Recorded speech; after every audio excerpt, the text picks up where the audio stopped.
Mateo and the Quiet Courage Quest, a middle school story of bravery beyond the spotlight. Mateo grinned wide as he leaned against his blue locker, jokes tumbling from his mouth before first period. Everyone around him laughed or nudged his shoulder, calling him the class clown. But underneath that bright grin, his chest was tight and his smile felt stretched, like he was holding up a painted mask no one else could see. No one saw when Mateo's smile faded the moment he turned away from his friends. At school, everyone expected him to be loud, always quick with a prank or a story, never letting the silence become awkward. Even teachers came to count on his humor to break up the monotony of lessons. And his friends leaned into his energy like it was a shield from boredom and nerves. Loudness felt safer than quiet in the echoing halls. He didn't have to share the real thoughts swirling behind his eyes. If he stopped performing, if he let those pauses after a joke stretch too long, Mateo worried he might just disappear into the cracks between the lockers. He'd learned to fill every beat with laughter before anyone could notice the timid thoughts curled in his chest. But lately, his cheeks hurt before homeroom even started, and every forced grin left him more tired than the day before. His true voice, the soft one that whispered lines in an empty notebook at midnight, always stayed hidden, pressed small and thin in the corners of his heart. That voice, Mateo thought, was meant to stay a secret, and he wasn't sure how to let it out without shattering everything people liked about him. After the final bell, Mateo slipped into the writing club room. He traced his thumb along the battered edges of his green notebook as he crossed the doorway.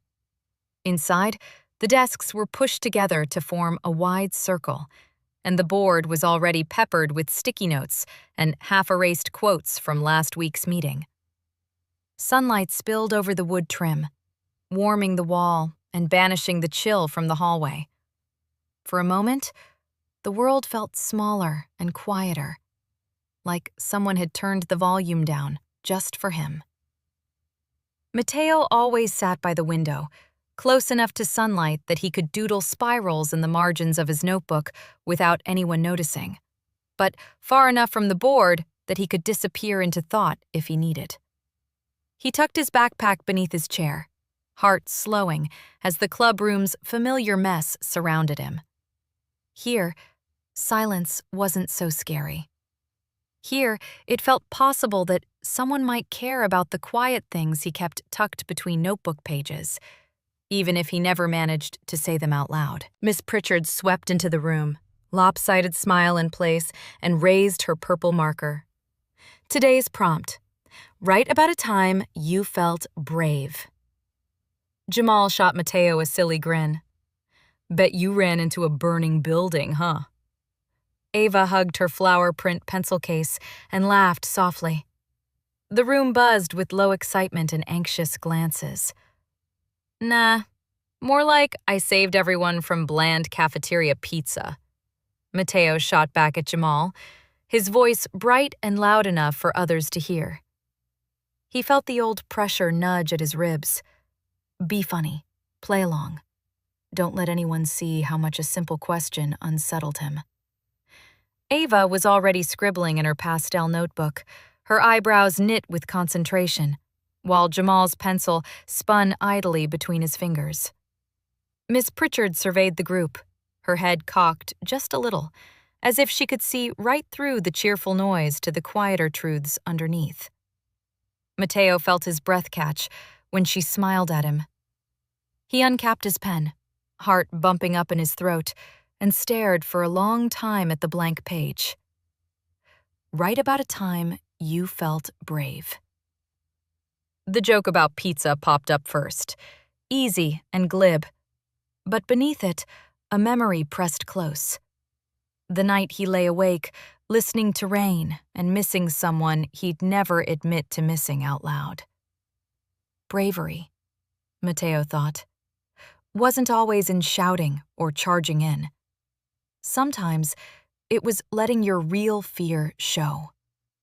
Still, he wrote the pizza story first, pen shaky as he worked up the nerve to say more.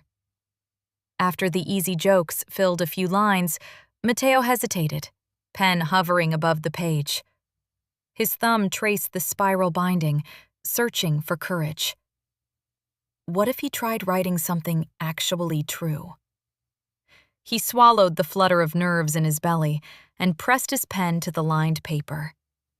Under his false start, he wrote about the night last spring, when he'd listened to rain pound the roof, heart aching for someone he missed more than he ever let on. There was a bravery, he realized, in letting yourself feel things deeply, even if no one else knew. The words came slow, the tip of his pen etching them into existence. Missing people, admitting to hurt, letting silence fall heavy without rushing to break it. With every word, Mateo's thoughts grew a little easier to carry, like setting down stones one by one. Around him, the club was quiet, except for the scratch of pencils and the distant hum of fluorescent lights. Miss Pritchard glanced his way, her expression soft, and he ducked his head behind the curtain of his notebook. For now, it was enough to let the words exist, even if he wasn't ready for anyone else to see them yet. Bathed in gold light from the window, Mateo hunched over his battered green notebook. He scribbled quick lines, some bright and silly, others quiet, edged with longing. Outside the club circle, classmates laughed, but for this small pause, the world grew softer, honest, and still. Chapter 2. Behind the Act. As autumn weeks whirled by, classes, rehearsals, club meetings, Mateo's mask stayed firmly in place on the outside, even as cracks formed underneath. The next test of his courage was waiting in the spotlight. Mateo hadn't auditioned for the school play. At first, the idea of standing in the auditorium spotlight sent prickles down his spine. But Ms. Pritchard, doubling as play director, saw something in his knack for storytelling. Now, as the new narrator for Everyday Heroes, he found himself center stage, script in hand, sneakers nervously squeaking against the black floor. The stage was emptier than during shows. Set pieces half-painted, burgundy curtains drawn halfway open, only a handful of kids shuffling lines and costumes at the edges. The velvet hush of the empty auditorium felt like it might swallow his words. But when Mateo projected a joke line into the echoing darkness, something eased in his chest, a tug of pride. He could perform, and he wanted to get it right. But he also wondered, what if one day he let his own stories spill out? Not just the ones that hid his fears behind comedy, but the secret, quieter truths. A bright white spotlight washed over Mateo's hoodie and cowlick hair. He clutched his script with sweaty palms, voice clear but eyes searching the empty seats. Alone up there, he felt tiny but powerful, each word echoing through the gold-lit hush.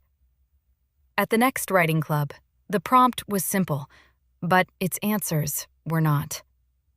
Ava went first, wringing her hands and staring at her page as she read about stage fright, how her throat tightened and her cheeks burned every time she spoke in front of a class. Her voice shook, but she finished, and for a beat, the group was silent, in awe. Jamal's story took another turn. He told how he'd stepped in when his little brother was bullied, how scary it had been to admit he cared. Ava's courage shone in her trembling chin, Jamal's in his open-hearted truth. Mateo listened, moved. Honesty filled the room, thick enough to lean against, and, for a moment, silence felt brave instead of empty. When it was his turn, his fingers trembled just holding his page.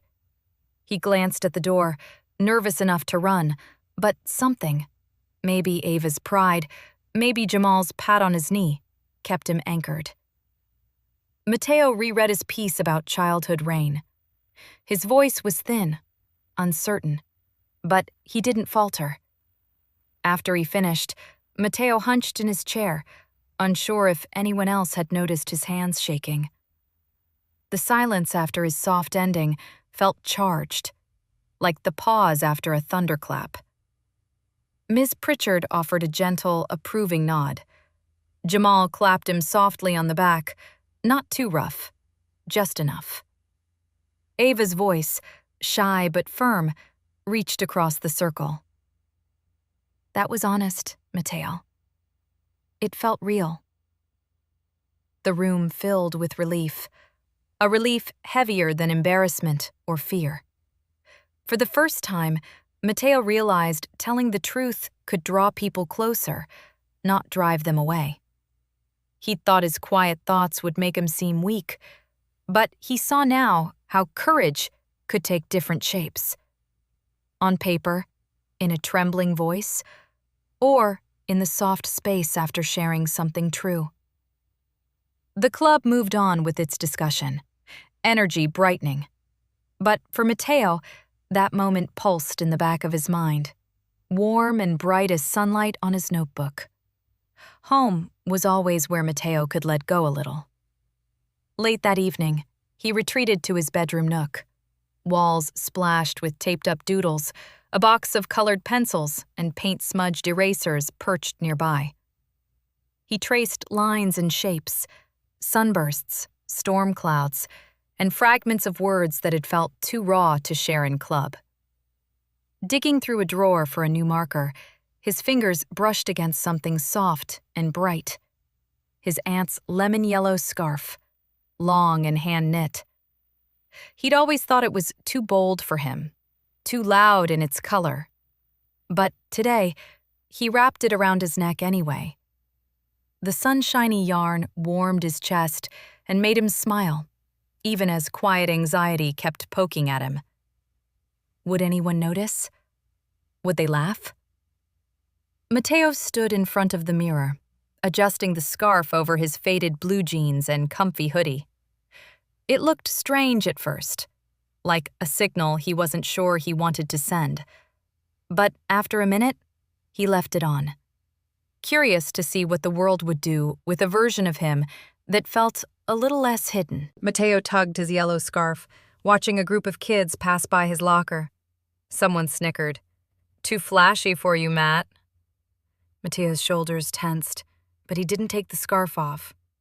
Beneath his touch, lemon-yellow threads glowed, a small badge of bravery, stubborn and bright. Even after the laughter faded, Mateo's cheeks burned. For a moment, he considered yanking off the scarf and shoving it deep into his backpack, tucking it away with all the other things he feared would make him stand out too much. But he stopped. Staring at the kitchen mirror, he saw the yellow yarn looped around his neck, a streak of sunlight refusing to be dimmed. His dad noticed over dinner, peering a bit too long across the table. "Trying out a new style?" he asked, voice careful but not harsh. Mateo shrugged, fingers absently tracing stripes in the knitted fabric. Silence hung between them, but it wasn't sharp or cold, only slightly awkward, like neither of them quite knew how to name their own hopes for each other. The rest of dinner passed quietly. Every so often, Mateo caught his dad glancing at him again, the kind of look that said he was seeing something new and wasn't sure what it meant. Mateo left his scarf on the whole night, wondering if perhaps courage was sometimes as simple as not backing down, even when your voice shook inside you. Moonlight silvered Mateo's sketches taped to the wall, while his fingers moved a new colored pencil across paper, lines echoing quiet thoughts. The yellow scarf lay curled in his lap like a little sun. He drew gentle bravery into every page, safe in his nook. Chapter 3. Opening Night. The auditorium was alive with stage lights, last-minute costume whispers, the hot pulse of nerves crowding backstage. Tonight, Mateo would tell a story, louder and truer than ever before. Backstage was pure chaos. Kids hustling past in superhero capes, costume racks threatening to topple, and the stage crew flapping cue cards like secret fans. Jamal fidgeted in a sparkling mask, cracking jokes with the drama crew. Ava tugged nervously on her braids, adjusting a crooked star-shaped pin. Ms. Pritchard circled with her clipboard and a warm, urgent smile. In the wings, Mateo clutched his script, the lemon-yellow scarf a bright ring at his throat. Every thump of footsteps and tweet of the stage manager's whistle jarred through his nerves. He peeked out, heart hammering, at the auditorium's sea of shadows, faces waiting, eager, some familiar and some strange. Somewhere in the front, he spotted his dad's solid shoulders hunched in a dark row, scanning the program. The hush before curtain was heavy with promise and dread. Mateo pressed a hand to his chest, feeling both tiny and huge inside the small, bright pool of possibility. The words he'd rehearsed echoed in his head, tumbling over the secret story he'd hidden for so long. Curtain swept up. A blinding pool of white light spilled over Mateo's sneakers and scarf. He gripped his battered script, throat dry, face flushed with heat. 1,000 waiting eyes vanished behind the brightness, and for just a breath, the world was made only of his words. The play unfolded in a blur of scenes, costumed heroes racing across the painted cardboard city, classmates delivering lines with nervous, earnest pride. Mateo narrated between acts, his voice ringing boldly through the auditorium. Each practiced joke landed well. Laughter rippled off the stage. He stretched his performance, making the audience believe every word was easy. But as the acts passed, Mateo's mind wandered. What if he let go of the funniest kid mask for just a second? What if, instead of the punchline, he delivered the real story that ached inside him? Every time the spotlight flared, he caught glimpses of himself in full, not just the polished narrator, but the silent poet with a tight chest. His hands gripped the scarf's edge between lines, grounding himself with its softness and memory. Off to the side, Ava and Jamal waited quietly, pride hidden behind costumes. The script was safe, familiar, a shield. But Mateo could feel the truth pushing up, like a seed straining toward sun, hungry for air. After the second-to-last scene, a buzz of confusion swelled at stage right. Lights flickered, then stuttered. A tech witch behind the curtain muttered an apology. Miss Pritchard leaned in, clipboard forgotten. "Improvise for a moment," she whispered, her eyes sparkling with trust and challenge. Mateo's brain blanked. All the practiced lines evaporated. Fear surged. What if he froze? What if everyone saw the real him, stuttering and unsure? His hand strayed to his scarf, the yarn warm against his palm. He felt the lump of his green notebook in his pocket, a reminder of all the words he'd kept secret. He hesitated, heart slugging hard. The audience waited, murmuring softly. In the breathless hush, Mateo chose. He walked forward, nerves tangling his tongue, and opened his mouth to speak, not as the script, but as himself. "Sometimes, being brave isn't loud," Mateo began, hands wrapped tight around his scarf. "Last spring, my best friend moved away, and I joked so no one would see it hurt. At night, I let myself miss him, even though that was scarier than pretending I didn't. Sometimes, the bravest thing is letting people see what actually scares you."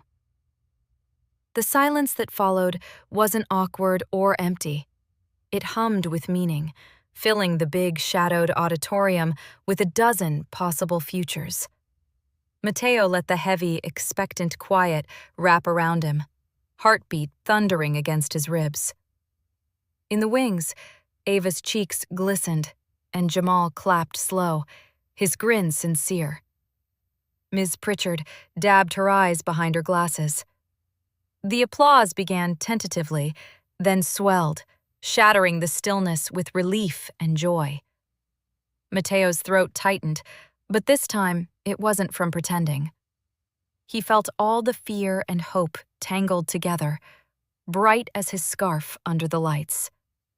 He dipped his head in a soft, staggering bow, blinking tears from his lashes, and smiled a real, shaking smile. Someone in the third row stood, others followed, and, for once, being seen felt better than hiding. It wasn't just the words, it was the courage to reveal himself. Mateo stepped off the stage at last, steady in the noisy hush. Courage didn't mean being unafraid.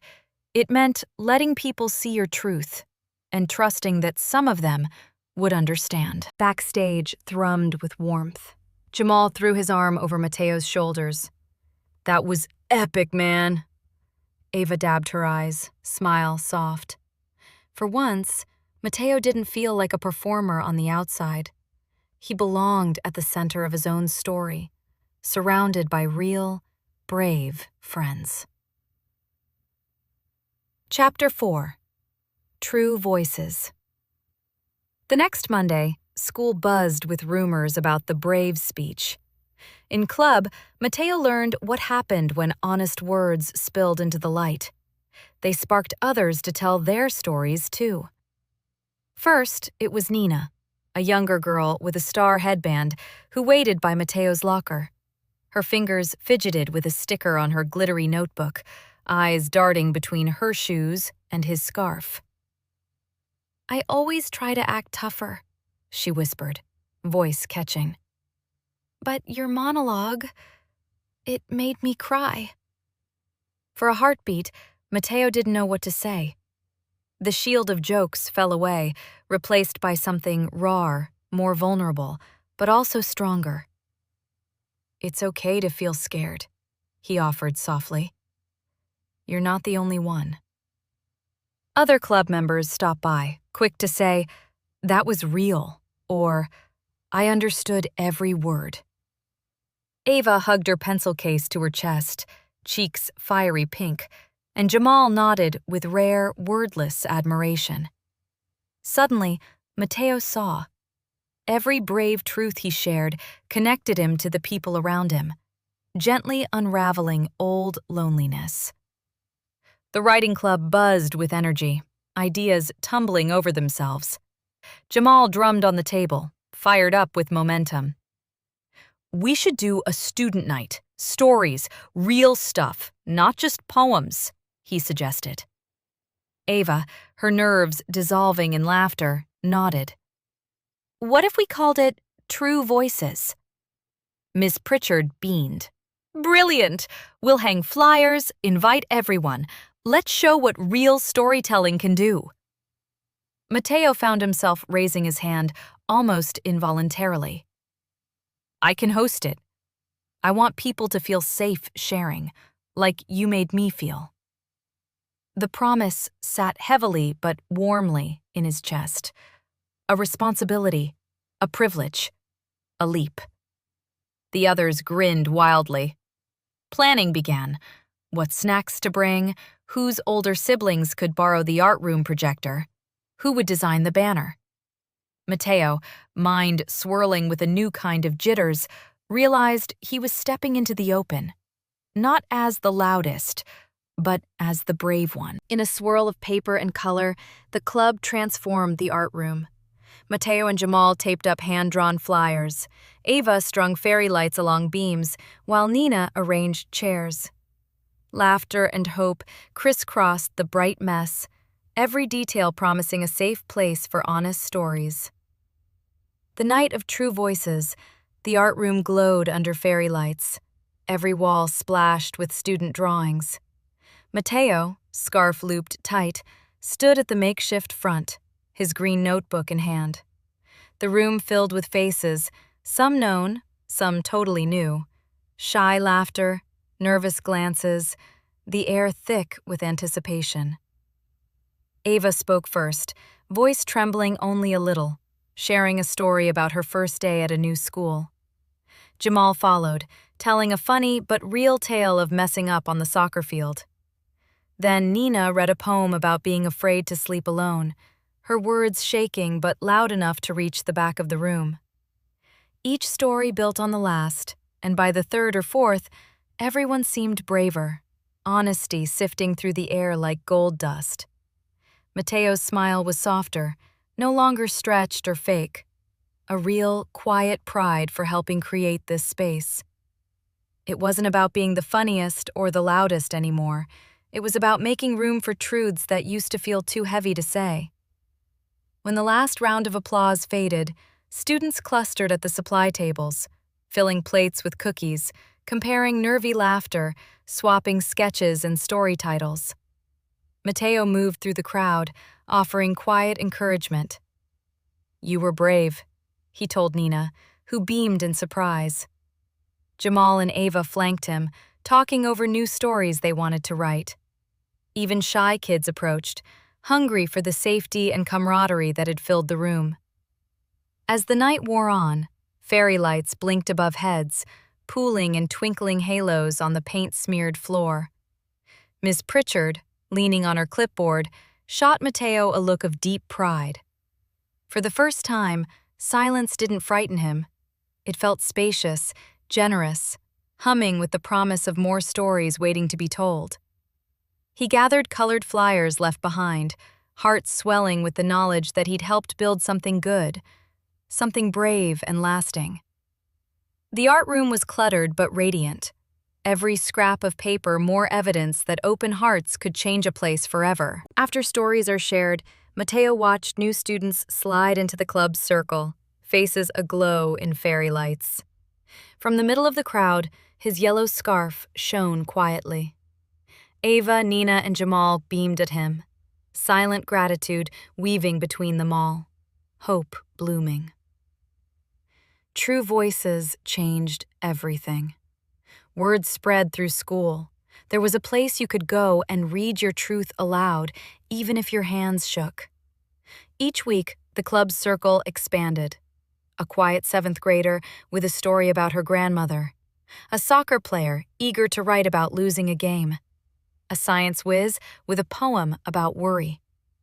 The bulletin boards became packed, layer on layer of doodled covers and first lines. Mateo watched as old walls fell away, replaced by wide-eyed trust and tentative friendship. He jotted it all down, sketches and lines weaving together in his battered green notebook. Ms. Pritchard let the club run itself more, smiling in the corner as light overflowed from the group. The world outside, lockers, classrooms, expectations, seemed a little less daunting. Mateo felt the change inside, too. A quiet pride, gentle but undeniable. This, he realized, was the truest project he'd ever been part of. Brave stories became ordinary, and for the first time, that felt right. Chapter 5. Bravery, Redefined. A month after the play, the story didn't end. Courage moved quieter now, at home, in hallways, and in places Mateo used to hide. It was late after school, the last bell long gone, and Mateo waited by the curb as golden light softened the parking lot. His yellow scarf was looped twice around his neck, worry and pride in each twist. Mr. Rodriguez pulled up, window down, radio crackling a salsa tune Mateo remembered from weekend mornings at home. "Nice scarf," his dad said, voice gruff but tinged with something softer, almost proud. Mateo grinned, sliding into the familiar warmth of the car. They drove in easy silence, broken by the hum of music and the occasional streetlight sweeping patterns over the dash. Conversation ambled. Stories from the club, how friends had changed, memories that made Mateo smile. Every once in a while, his dad would glance sideways, not at the scarf but at Mateo himself, as if searching for the real person beneath it all. This was a new kind of quiet, not made of things unsaid, but of trust. Sun flashed through car windows, scattering gold and lemon yellow across the worn dashboard. Mr. Rodriguez drummed the wheel to a salsa beat. Mateo traced a finger along the scarf's pattern, meeting his dad's eyes in the rear view, a quiet understanding shimmering between them. At home that night, Mateo burrowed in his nook, green notebook open, yellow threads brushing his cheek. He skimmed old pages, the jests, the careful stories and poems, the moments he'd been honest, and the ones when he'd hidden. He thought about the way silence used to scare him, how it seemed to press in, making him want to fill it with anything but truth. Now, silence was different. It wasn't empty. It was full of space, promise, and possibility. He realized he listened better now, not just to other people's stories, but to himself. The fear was still there sometimes, old habits tugging at his nerves when he tried something new or took a risk with his words. But each time, it became a little easier. Courage, he'd discovered, wasn't about being loud or fearless, but about letting yourself be known, bit by bit. Every page, every shared truth, had made a world where quiet could shine as brightly as laughter. Weeks passed, and the club's circle never shrank. In fact, it grew. One afternoon, a tiny sixth grader, knees bouncing, voice shaking, read her poem for the first time. Mateo, sitting nearby, caught her eye and offered a reassuring nod. "Go ahead," he whispered. "You've got this." She did, and the room's applause was thunderous, awed. After, Jamal pounded Mateo's back. "Club mentor now, huh?" While Ava and Nina giggled at the truth in that. Ms. Pritchard's clipboard seemed a little less necessary. Mateo realized he wasn't just building courage for himself anymore. He was helping others find theirs, too. In their smiles and growing confidence, he saw a reflection of his own journey. At dinner these days, conversations stretched longer. Sometimes the talk circled around club stories. Sometimes it drifted to the play or old family jokes. Mr. Rodriguez asked questions now about writing, the scarf's origin, how Mateo picked out colors for his next sketch. The radio played softly from its corner, music curling around the edges of small talk. When silence fell, it was not the kind that called for retreat, but one filled with mutual respect and curiosity. Mateo found it easier to meet his father's eyes. When he slid his notebook into his backpack one night, his dad ruffled his hair, a silent, proud gesture. Mateo knew words weren't necessary for every feeling. Some truths lived best in what wasn't spoken. The walls felt less cramped, the kitchen brighter, laughter surfacing with more ease. The world, once crowded with pressure and hiding, grew open, gentle, a little wild. Moon and city lights mingled in Mateo's small window. He scribbled in his battered green notebook, yellow scarf hugged close. City sounds drifted in, laughter, sirens, wind. Between lines, a steady peace glowed, his voice at home in the world, finally. Sometimes, Mateo still woke with nerves crawling over his skin. Before a test, before a big club meeting, or when crafting a story that made his heart pound a little harder. But now, he no longer met those moments alone.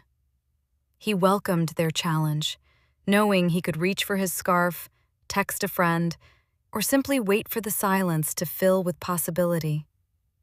He'd traced courage through joke and story, shown his softest parts on a bright, echoing stage, and gathered others into circles of listening and trust. What started out as a way to hide had led him, word by word, to the wide world he had wished for.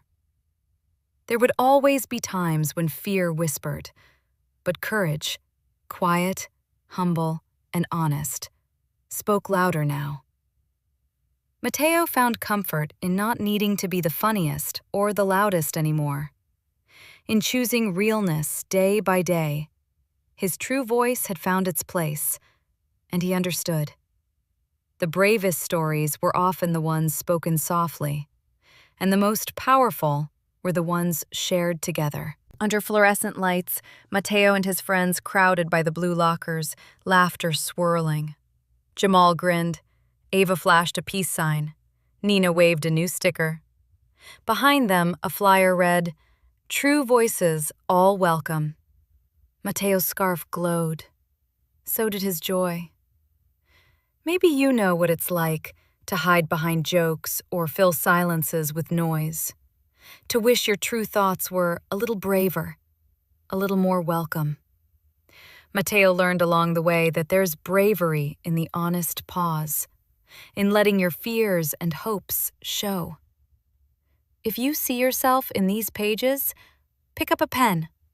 Find your circle. Share your story, even if your voice shakes.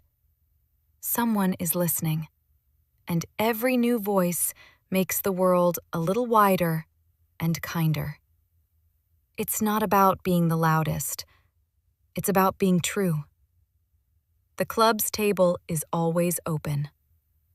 Mateo's final hope, written in the back of his green notebook, is simple. Let your words into the light. The world is waiting. And so are we. The club's circle beams from a Polaroid, tacked between poems on the writing board. Mateo's yellow scarf and battered notebook are center stage, laughter frozen midair, every face shining with pride. The circle keeps growing, one brave storyteller at a time. Want to write your own brave story? Start with a notebook. No one else has to see it until you're ready. Collect prompts from friends or teachers. A time you felt brave, someone you miss, a hope for tomorrow. Swap stories in a safe place, maybe at your own club, maybe with just one trusted friend. Don't worry about getting it perfect. Courage is all about trying again, even if your voice is soft at first. Share your truths when you can, and invite others to listen. You might be surprised where your circle will grow. If you do start a club, don't forget snacks, gentle voices, and kindness for every story. Mateo's battered green notebook lies open, a scattering of doodled stars, lines of poetry, a corner of yellow scarf peeking in. Club flyers, gel pens, and torn sticky notes are strewn about. Space for every story, every honest beginning. Before closing his notebook one night, Mateo paused to write 2 short thank yous. One for his dad, for rides, for space to be quiet, for caring in ways he only now understood. One for Ms. Pritchard, for seeing something true behind all the jokes, for asking the right questions, for opening the door to stories he'd never planned to share. Words poured out. Relief, gratitude, all the little things he'd been afraid to name. He wasn't sure if he'd delivered the notes, but writing them down mattered. He realized that asking for support could be as brave as offering it, that even grown-ups need to hear their efforts are seen. Mateo let his words rest there, knowing that kindness, like courage, can travel silently and still change everything. Mateo strode toward home, dusk painting rooftops in gold and indigo. His yellow scarf fluttered on the wind, notebook pressed to his chest. A quiet smile lingered as he looked ahead, each step carrying tomorrow's stories. Stories like Mateo's are happening every day, in school halls, at kitchen tables, whispered into the corners of notebooks and between trusted friends. Sometimes, bravery is huge and noisy. More often, it's soft and hidden. A choice to tell the truth when pretending feels easier. If you recognize even a sliver of Mateo in yourself, know that your quiet courage matters. Your stories, no matter how small, can light the way for others. Find those willing to listen, offer your honesty, and let the circle grow. A gentle world is built, one brave story at a time. And maybe, someday soon, you'll help someone find their true voice, too. Keep writing. Thread of yellow yarn curls across the bottom of the page, looping playfully into letters spelling, "The End."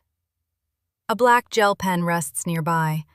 The story's warmth lingers, promising new beginnings for brave voices everywhere.